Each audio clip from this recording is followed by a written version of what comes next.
Good morning to all मित्रों। आज આપણે વ્હીકલ ટેસ્ટિંગ અને હોમોલોગેશન સબ્જેક્ટની અંદર chapter number 6 vehicle performance on chassis dynamometer છે। તેમાં આજનો ટોપિક હેડલાઇટ અલાઇનમેન્ટ છે કે હેડલાઇટની અંદર બીમ કઈ રીતે એડજસ્ટમેન્ટ કરવામાં આવે છે તે આ ટેસ્ટની અહીંયા આજના લેક્ચરની અંદર આપણે ચર્ચા કરીશું તેના વિશે। તો સૌથી પહેલા ફિગરની અંદર જોઈએ તો વ્હીકલની પોઝિશન અને તેનું જે બીમ ફ્રન્ટ આપણે જે હેડલેમ્પનું જે બીમ આવે છે અપર બીમ અને લોઅર બીમ તે વોલ ઉપર કેટલા ડિગ્રીએ પડે છે અને કેટલું ડિસ્ટન્સ જે છે તે અહીં દર્શાવવામાં આવેલું છે। સૌથી પહેલા આપણે જોઈએ તો કે ફ્રન્ટ વ્હીકલનું જે ફ્રન્ટ વ્હીલ જે છે તેની પોઝિશન દર્શાવી છે ત્યાંથી 10 મીટર એટલે કે 32.10 જે યુનિટ બાકીનું જે કન્વર્ઝન છે એ પ્રમાણે અહીંયા લીધેલું છે, જેને આપણે મેટ્રિકની અંદર લેવા જઈએ આ ફૂટમાં છે અને અહીંયા જે છે મીટરમાં છે। 15 ડિગ્રી જે કટ ઓફ લાઇન જે છે તે અહીં દર્શાવવામાં આવેલી છે। અહીંયા હોરિઝોન્ટલ કટ લાઇન જે છે તે આડી રેખામાં અહીંયા દર્શાવવામાં આવેલી છે કે જેનેથી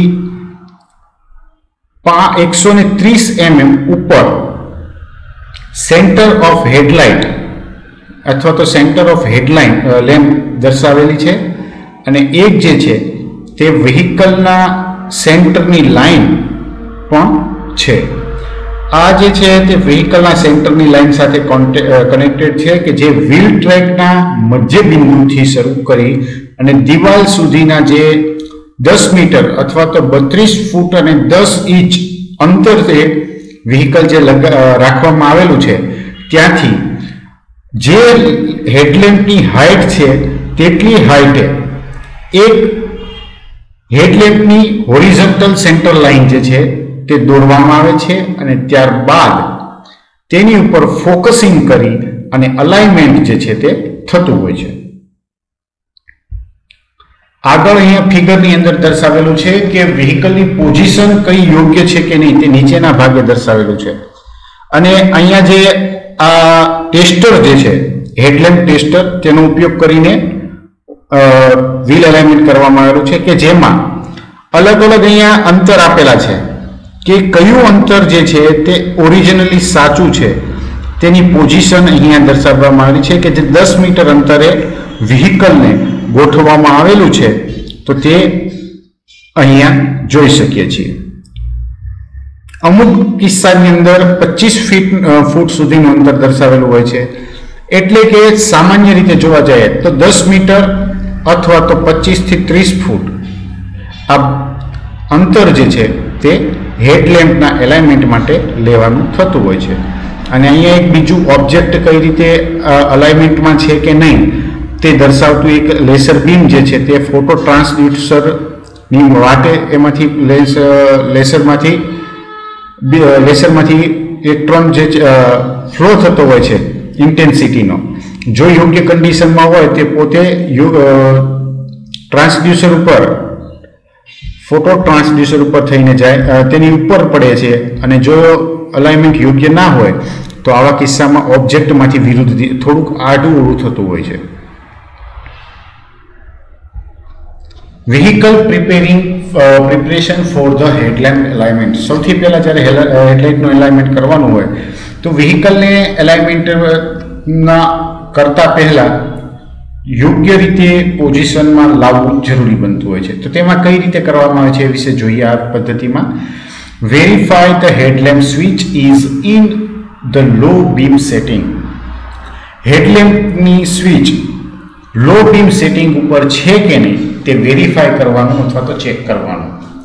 if the vehicle is equipped with the headlamp leveling system be certain the headlamp leveling switch is in 0 position expert model only. જો વ્હીકલ હેડલેમ્પ લેવલિંગ સિસ્ટમથી નો ઉપયોગ કરેલો હોય તેની અંદર અથવા તો તેની મદદથી સેટ કરવાની હોય તો આવા કિસ્સામાં એ વેરીફાઈ કરવું જરૂરી બનતું હોય છે કે હેડલેમ્પ લેવલિંગ સ્વિચ 0 પોઝિશન ઉપર છે કે નહીં. અને આવું માત્ર જે ઇમ્પોર્ટેડ મોડલ છે, એક્સપોર્ટેડ મોડલ કે જે આપણે મોકલીએ છીએ તેના માટે કરવાનું થતું હોય છે, નિકાસ કરતા હોઈએ તેના માટે. Correct defective component that could be hinder proper headlamp alignment. જો કોઈ પણ ડિફેક્ટિવ કમ્પોનન્ટ હોય તો તેને યોગ્ય કરો કે જે હેડલેમ્પનું અલાઇનમેન્ટમાં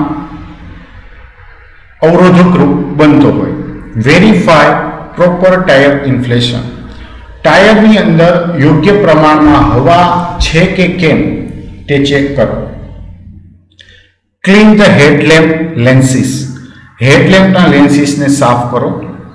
verify that luggage area is loaded as the vehicle is routine use.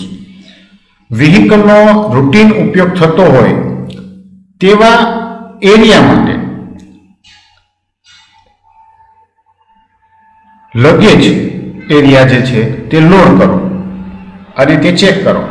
Fuel tank should be full at 6.5 lbs or 2.94 kg of the weight over the fuel tank for the estimated gallon of the missed fuel. Fuel tank જે છે તે ફૂલ કરો અને 6.5 pound અથવા તો 2.94 kilo જેટલું વજન જે છે તે ફ્યુલ ટેન્કની અંદર જેટલું ફ્યુલ લેવલ ઓછું હોય તેટલું વેઇટ જે છે ત્યાં લગાડો. Alignment screen preparation for the headlight. હવે હેડલાઇટની એલાઇનમેન્ટ કરતી વખતે જે સ્ક્રીનનો ઉપયોગ કરવાનો છે તો તે કઈ રીતે તૈયાર કરવી. Position vehicle on the level surface perpendicular to the flat wall 32.8 feet or 10 meter away from the headlamp lenses. See in the figure. Vehicle ને જે જગ્યાએ રાખવાનું છે તેને જે સરફેસ વ્હીકલ લેવલથી સામેની બાજુ પરપેન્ડિક્યુલર એક ફ્લેટ વોલ જે છે ત્યાંથી 32.8 ફૂટ અથવા તો 10 મીટર દૂર રાખવામાં આવે છે અને આ અંતર હેડલેમ્પના લેન્સની એક્ઝેક્ટ સામેની તરફ હોય. If necessary tape a line on the floor 32.8 feet or 10 meter away from the parallel to the wall. અને જો જરૂર જણાય તો 10 મીટર અથવા તો 32.8 ફૂટની એક લાઈન જે છે તે ત્યાં દોરો. Place 75 kg in the driver's seat to simulate the ride height of the vehicle when driven. જ્યારે વ્હીકલ ચલાવવાનું હોય ત્યારે વ્હીકલની રાઇડિંગ હાઇટ જે છે તે મળી શકે તે માટે ડ્રાઈવરની સીટ ઉપર 75 કિલો વજન મૂકો. Measure from the floor up 1.27 meter or 4 feet and tape a line on the wall at the center line of the vehicle. ફ્લોરથી 1.27 મીટર અથવા તો 4 ફૂટ દૂર માપવા માટે અને વ્હીકલની સેન્ટરમાં વોલ ઉપર એક લાઇન જે છે તે ડ્રો કરો. Sight along the center line of the vehicle from rear of the vehicle forward to verify accuracy of the line placement. અને જે લાઇન પ્લેસમેન્ટ એક્યુરેટ છે કે નહીં તે ચેક કરવા માટે વ્હીકલની સાઈડથી અથવા તો આગળના ભાગ ઉપરથી તેને જુઓ. Rock vehicle side to side 3 times to allow suspension to stabilize. એટલે સસ્પેન્શનને સ્ટેબિલાઇઝ કરવા માટે વ્હીકલને 3 વખત રોક ઓન કરો.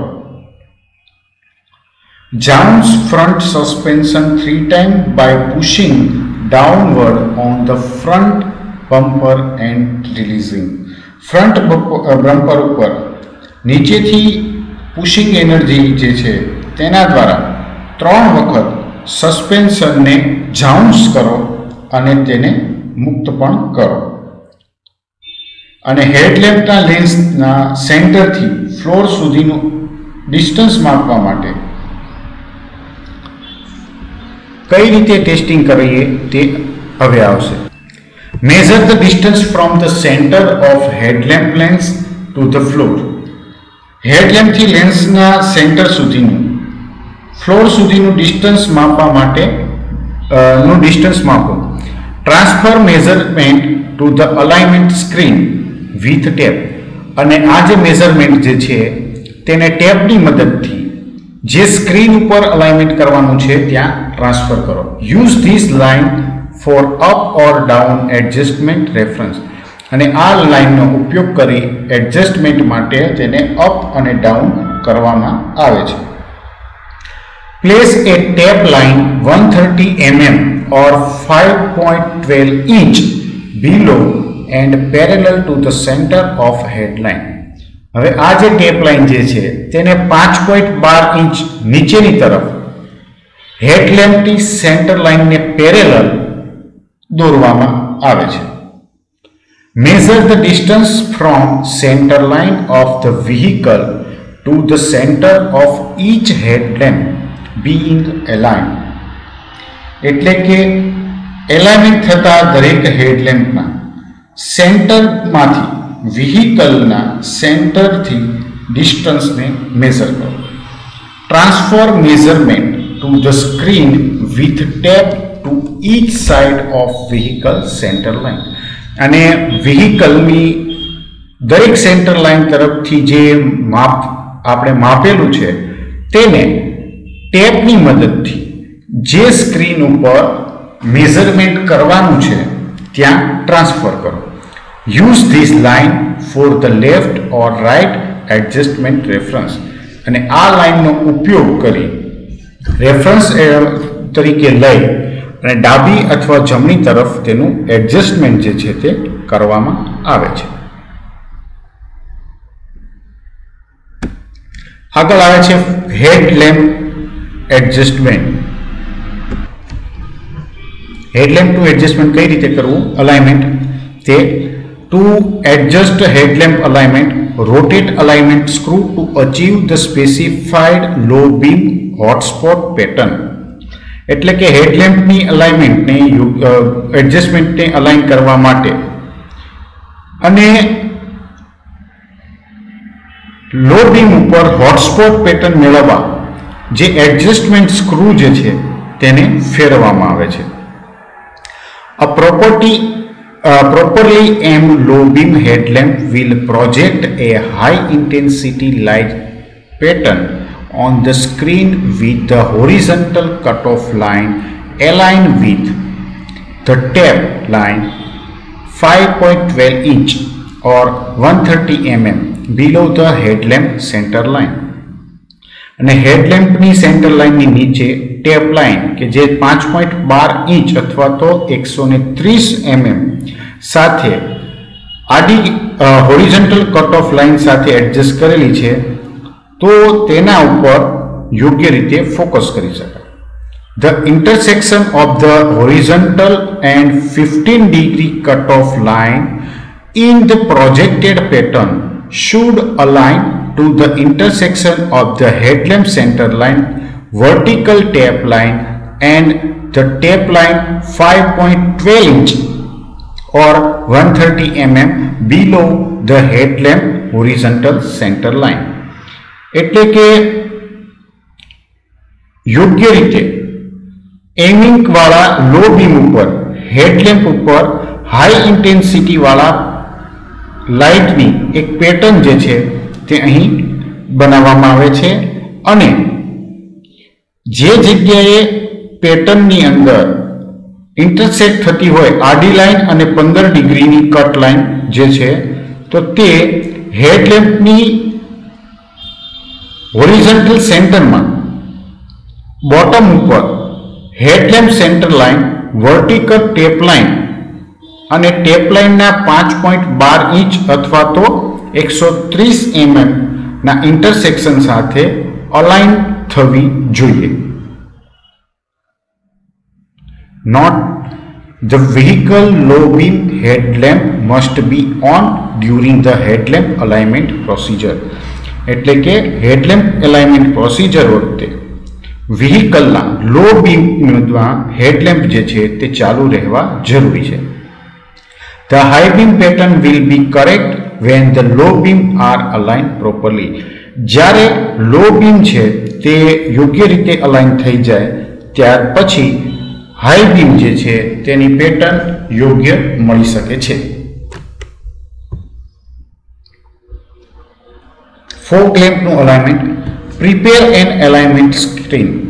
સૌથી પહેલા જ્યારે ફોગ લેમ્પનું અલાઇનમેન્ટ કરવાનું હોય તો તે પહેલામાં અલાઇનમેન્ટ સ્ક્રીનને તૈયાર કરવામાં આવે છે. The properly aligned fog lamp will projected a pattern on the alignment 4 inch or 100 mm below the fog lamp center line and straight ahead. એટલે કે અહીંયા એક સ્ક્રીનની ગોઠવણી કરવામાં આવે છે કે જેની ઉપર યોગ્ય રીતે ગોઠવાયેલા ફોગ લેમ્પ એ ફોગ લેમ્પની સેન્ટર લાઇનથી નીચે અને સીધી દિશામાં જે 4 ઇંચ અથવા તો 100 mm ની એક પેટર્ન જે છે તે બનાવે છે. Rotate the adjustment screw two adjust beam height. અને એડજસ્ટમેન્ટ સ્ક્રૂને યોગ્ય રીતે ફેરવીને બીમની હાઇટ જે છે તેને એડજસ્ટ કરવામાં આવતી હોય છે. ફોગ લેમ્પનું કઈ રીતે એડજસ્ટમેન્ટ થાય છે તો તે અહીં ફિગરની અંદર દર્શાવવામાં આવેલું છે કે 25 ફૂટના અંતરે અથવા તો 7.62 મીટરના અંતરે અને 4 ઇંચની જે લાઇન જે છે તે નીચેના ભાગમાં 5 નંબર વડે દર્શાવવામાં આવેલી છે. 4 નંબરનું જે પોર્શન જે છે તે ફ્લોરની સેન્ટર લાઇન કે જે ફોગ લેમ્પના સેન્ટર લાઇન સાથે જોડેલી છે. હાઈ ઇન્ટેન્સિટી એરિયા એના કરતાં ઉપરની ભાગે ફોગ લેમ્પની સેન્ટર લાઇન આવે છે અને વ્હીકલની સેન્ટર લાઇન જે છે તે અહીં દર્શાવેલી છે. હવે ફોગ લેમ્પનું એડજસ્ટમેન્ટ કઈ રીતે કરવામાં આવે છે તો તેના માટેના એડજસ્ટમેન્ટ સ્ક્રૂને અને ફોગ લેમ્પની પોઝિશન જે છે વ્હીકલના આગળના ભાગમાં કઈ રીતે છે તે 1999-2003 WJ મોડલ માટે આપેલું છે અને બાજુની અંદર જે ફિટમેન્ટ જે 2004 મોડલ માટે છે તે પણ ઓલરેડી દર્શાવેલા છે. તો આજના લેક્ચરને અહીં સુધી રાખીશું. નેક્સ્ટ લેક્ચરની અંદર હેડલાઇટનું એડજસ્ટમેન્ટ કઈ રીતે કરવામાં આવે છે તેના વિશે ચર્ચા કરીશું.